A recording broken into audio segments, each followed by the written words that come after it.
আসসালামু আলাইকুম বন্ধুরা, শুভ দুপুর। আজকে দুপুরের আয়োজন কোপ্তা ভুনা। চুলাটা কমায় রাখছি কারণ বেশি তাপ হলে ভেঙে যাবে আর নয়তো পুড়ে যাবে, তাই। আর কোরবানি ঈদের গরুর মাংস দিয়ে কারা কারা কোপ্তা খেয়েছে বলবেন। আমি তো আজকে খেয়ে নিব।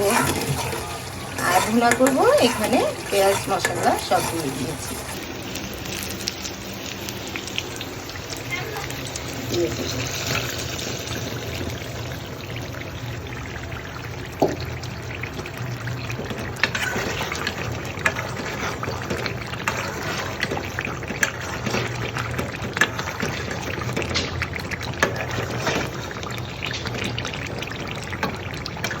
একটাও ফাটে নেই, কত সুন্দর হয়েছে না? কোপ্তা ভুনা হয়ে গেছে। কি দারুণ কালারটা হয়েছে না? চুলাটা অফ করে দিই।